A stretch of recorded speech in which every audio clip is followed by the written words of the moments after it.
नमस्कार दोस्तों, शुरू करते हैं पार्ट 3 घटना चक्र का सितंबर अक्टूबर एडिशन। तो यहाँ पे हमारा टॉपिक है PSLV C57 Aditya L1 mission. इसमें स्टार्ट किया गया है सन के इंट्रोडक्शन से। सन के बारे में थोड़ा सा इंट्रोडक्शन दिया गया है, तो पढ़ते हैं। सन हमारा नियरेस्ट स्टार है और लार्जेस्ट ऑब्जेक्ट है अपने पूरे सौरमंडल में, है ना। और इसकी आयु लगभग लगभग 4.5 बिलियन वर्ष है। हाइड्रोजन और हीलियम गैस से बना हुआ है। इसकी दूरी पृथ्वी से 150 मिलियन किलोमीटर।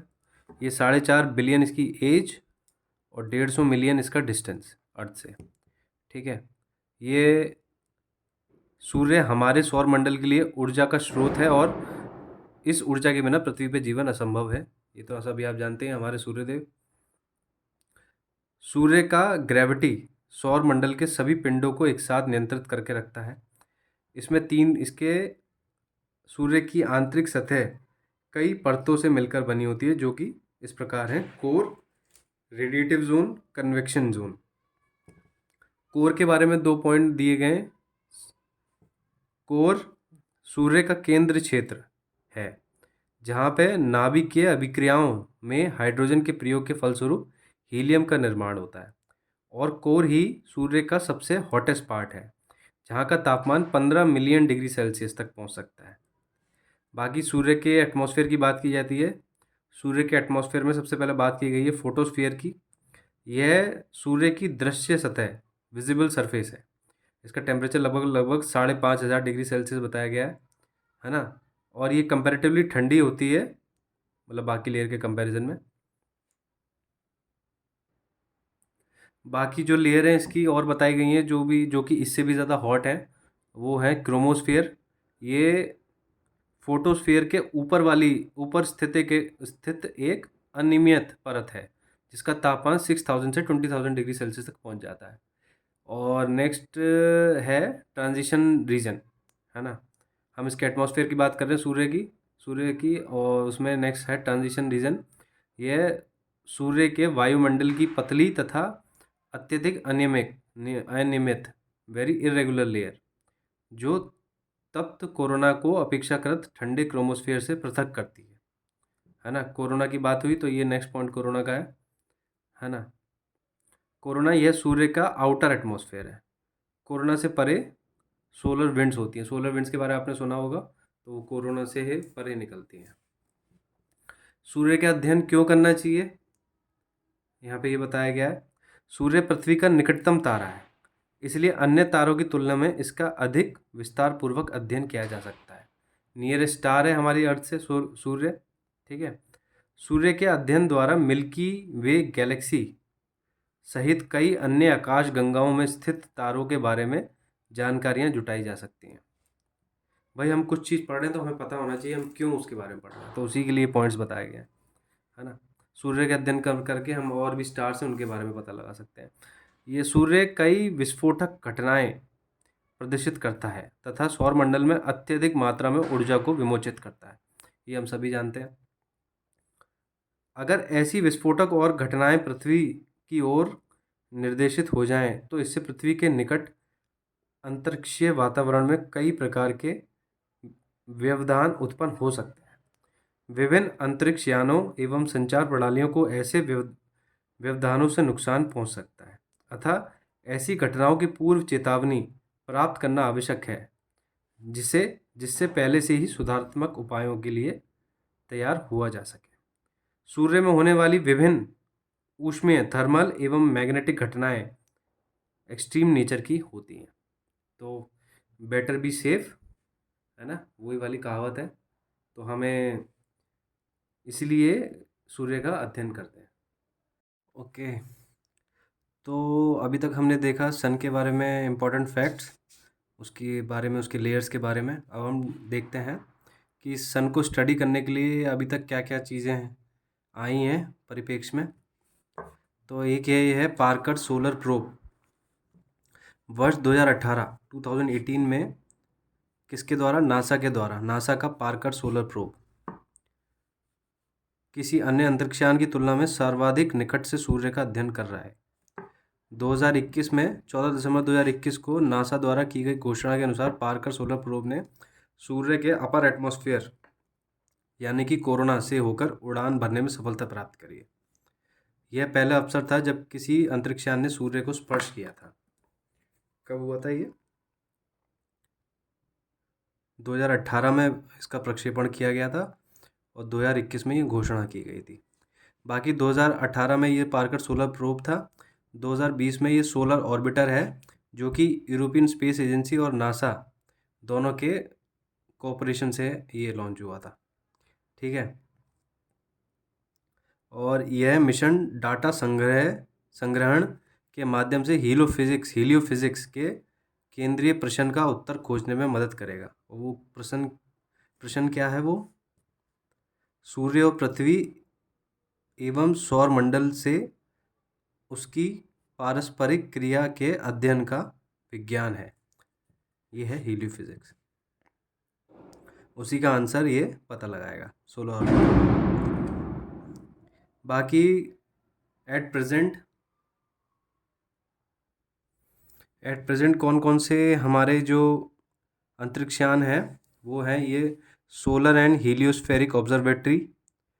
हीलियोफिजिक्स हमने क्या पढ़ा था यहाँ पे? सन और अर्थ का सिस्टम, सन और अर्थ और पूरे सोलर सिस्टम में उसकी पारस्परिक क्रिया, इसके अध्ययन को हीलियोफिजिक्स कहते हैं।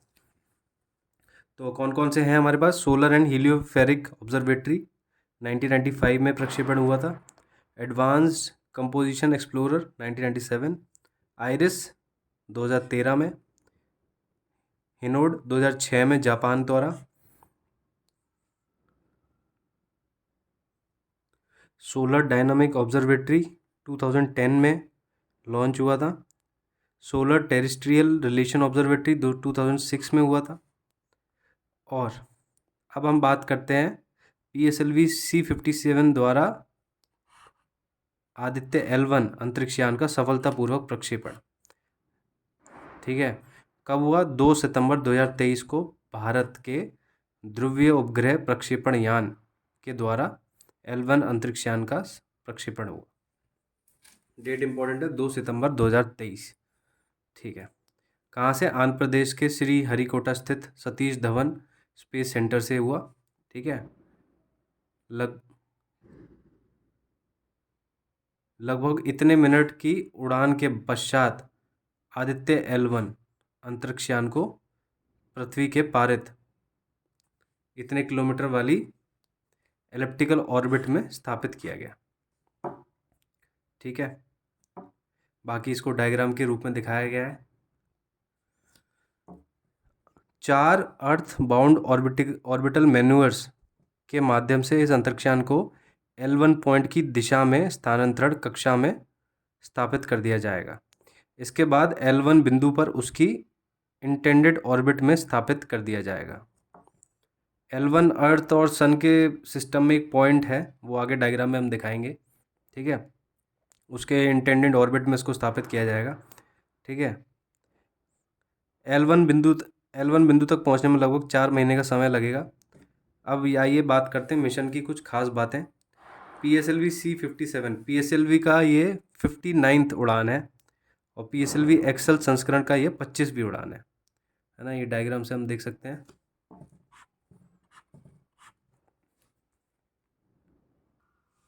संस्कृत में आदित्य का मतलब सूर्य होता है। मैंने बताया था L1 सन और अर्थ के सिस्टम में L1 एक पॉइंट है जिसको यहाँ डायग्राम में आप देख सकते हैं। ये L1 है ना? ये डायग्राम को अच्छे से समझ सकते हैं आप। बाकी L1 ये जितने भी पॉइंट्स इसके बारे में हम आगे बात करेंगे। एक टेबल दी गई है, उसमें सारे पॉइंट्स दिए गए हैं और मोटा मोटा इस डायग्राम में देख सकते हैं। दूसरे शब्दों में यह सूर्य के अध्ययन के लिए प्रथम अंतरिक्ष आधारित वेधशाला श्रेणी का भारतीय मिशन है। Space based observatory Claas India mission है। ठीक है। बाकी ये जो L1 पॉइंट है, आदित्य L1 अंतरिक्षयान को सूर्य पृथ्वी प्रणाली के प्रथम L1 के चारों ओर एक हेलो ऑर्बिट में स्थापित कर दिया जाएगा। इस कक्षा की पृथ्वी से दूरी 1.5 मिलियन किलोमीटर है, जो कि देखा जाए तो कितना प्रतिशत है? स्पष्ट है आदित्य L1 अंतरिक्षयान पृथ्वी से लगभग 1.5 मिलियन किलोमीटर दूर सूर्य की निर्देशित रहेगा। यह दूरी पृथ्वी और सूर्य के बीच की कुल दूरी का 1% है। जिस प्रतिशत की मैं बात कर रहा था वो 150 मिलियन है, ये 1.5 मिलियन। स्पष्ट है L1 ना तो सूर्य पर लैंड करेगा ना उसके निकट जाएगा। हमारा जो आदित्य L1 अंतरिक्षयान है ना तो सूर्य पर लैंड करेगा ना ही उसके निकट जाएगा। किसी उपग्रह को L1 बिंदु के चारों ओर प्रभाव मंडल कक्षा में स्थापित किए जाने का प्रमुख लाभ यह है कि इस स्थिति में वह उपग्रह बिना किसी ग्रहण के सूर्य को लगातार अवलोकन कर सकता है। इससे वास्तविक रियल टाइम में सौर गतिविधियों और अंतरिक्ष मौसम पर इसके प्रभाव का अवलोकन करने का महत्वपूर्ण लाभ प्राप्त होता है। आइए अब जो L1 पॉइंट के बारे में बात करते हैं, इनको लैग्रेंज पॉइंट्स बोलते हैं, इनके बारे में पढ़ते हैं। ये एक साइंटिस्ट हैं जोसेफ लुई लैंग्रेज, इनके नाम पर इनका नाम रखा गया है। ये ऐसे स्थल हैं जहाँ दो विशाल पिंड जैसे कि अर्थ और सन का संयुक्त ग्रेविटेशन फोर्स किसी छोटे पिंड जैसे कि हमारा अंतरिक्षयान द्वारा इनके साथ गति करने के लिए आवश्यक, मतलब ये जो विशाल जो हैं दो पिंड हैं, इनके साथ हमारा जो अंतरिक्षयान है उसको इनके साथ गति करने के लिए जो आवश्यक अभिकेंद्र बल सेंट्रीपिटल फोर्स के बराबर होता है, वो जो ग्रेविटेशन फोर्स है ना। इस कारण इस बिंदु पर स्थापित कोई पिंड इन दोनों पिंडों के संबंध में अपेक्षाकृत स्थिर या संतुलन में रह सकते हैं। स्पष्ट है कि लैग्रेंज बिंदु ऐसे स्थान है जहाँ पर अगर कुछ स्थापित किया जाए तो वह वहाँ पर स्थिर हो जाएगा और अपने स्थान पर बने रहने के लिए उसे दोनों विशाल पिंड के गुरुत्वाकर्षण से नहीं जूझना पड़ेगा। लैग्रेंज बिंदुओं की इसी विशेषता के कारण इसका प्रयोग अंतरिक्षयानों द्वारा अंतरिक्ष में एक स्थायी स्थिति फिक्स पोजीशन पर कम से कम ईंधन का इस्तेमाल करके एक पार्किंग स्पॉट के रूप में यूज़ किया जाता है ना। इनकी कुल गिनती 5 होती है। L1 जो है सूर्य पृथ्वी के मध्य स्थित होता है ना। ठीक है, इतना काफ़ी है। जो हमारा आदित्य L1 मिशन है उसके प्रमुख उद्देश्य क्या है? सूर्य के ऊपर ऊपरी वायुमंडल, क्रोमोस्फियर एवं कोरोना के गति विज्ञान का अध्ययन, ठीक है, क्रोमोस्फेरिक एंड कोरोनल हीटिंग का अध्ययन, ठीक है, आंशिक रूप से आयनित प्लाज्मा की भौतिकी, कोरोनल मास इजेक्शन की शुरुआत तथा फ्लेयर्स का अध्ययन, कोरोनल मास इजेक्शन बोल सकते हैं, और सोलर विंड और टेम्परेचर एनिसोट्रॉपी का अध्ययन। ये इसके मेजर ऑब्जेक्टिव्स हैं।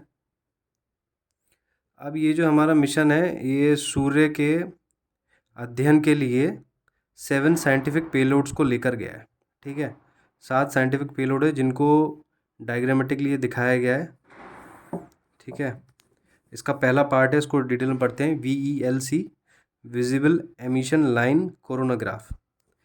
इसे मल्टी स्लिट स्पेक्ट्रोग्राफ के साथ एक रिफ्लेक्टिव कोरोनाग्राफ के रूप में डिज़ाइन किया गया है। इसे सोलर कोरोना और कोरोनल मास इजेक्शन के गति विज्ञान के अध्ययन हेतु डिज़ाइन किया गया है। अभी हमने ऊपर पढ़ा था सोलर कोरोनल मास इजेक्शन, है ना, वही चीज़ है। इस पेलोड को इसरो के सहयोग से बेंगलुरु स्थित इंडियन इंस्टीट्यूट ऑफ एस्ट्रोफिजिक्स द्वारा विकसित किया गया है। दूसरा है हमारा शॉर्ट फॉर्म में SUIT solar ultra violet imaging telescope. यह एक पैरा बैंगनी टेलीस्कोप है, ठीक है। यह नियर अल्ट्रावायलेट रेज में सोलर डिस्क का चित्र खींचने में प्रयुक्त होगा। साथ ही यह निकट सोलर इरेडियंस वेरिएशंस का भी मापन करेगा। इस पेलोड को इसरो के सहयोग से कहाँ पे बनाया गया है? Inter university centre for astronomy and astrophysics. तीसरा है solar low energy x-ray spectrometer. यह एक एक्सरे स्पेक्ट्रोमीटर है, ठीक है। इसे सोलर सॉफ्ट एक्सरे फ्लक्स के मापन द्वारा सोलर फ्लेयर्स के अध्ययन हेतु डिज़ाइन किया गया है, ठीक है। कहाँ पे? ये भी बेंगलोर में बनाया गया है। चौथा है हीलियोस, ठीक है, high energy L1 orbiting x-ray spectrometer. यह एक एक्सरे स्पेक्ट्रोमीटर है। यह व्यापक एक्सरे ऊर्जा रेंज में सूर्य से आने वाली एक्स किरण, एक्स रे फ्लेयर्स के अध्ययन हेतु डिज़ाइन किया गया है। ये भी बेंगलोर में बनाया गया है। पांचवा है Aditya solar wind particle experiment. इसे सौर पवन एवं ऊर्जावान आयन एनर्जेटिक आयन्स के साथ साथ उनके ऊर्जा वितरण के अध्ययन हेतु डिज़ाइन किया गया है।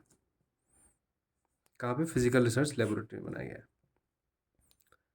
छठा है plasma analyser package for Aditya.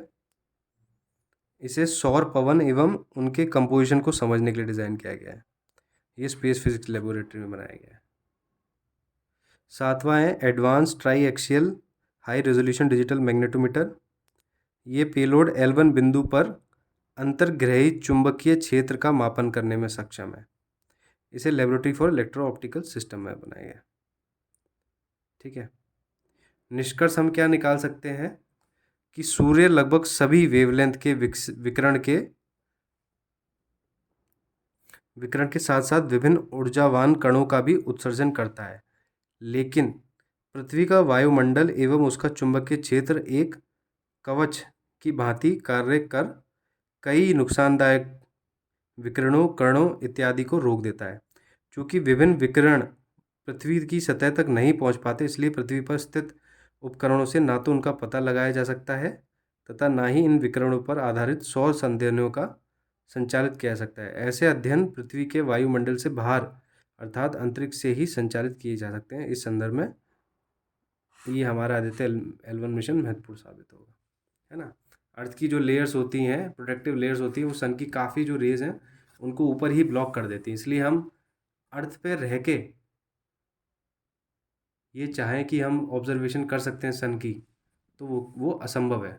यहाँ पे ये सारे जो अपन ने पे लोड्स और ये जो इंस्ट्रूमेंट्स पढ़े, इससे हम अर्थ पे रहते रहते अर्थ की स्टडी नहीं कर सकते, क्योंकि सूर्य की स्टडी नहीं कर सकते, क्योंकि सूर्य की सारी किरणें यहाँ तक अर्थ की सरफेस तक नहीं पहुँच पाती।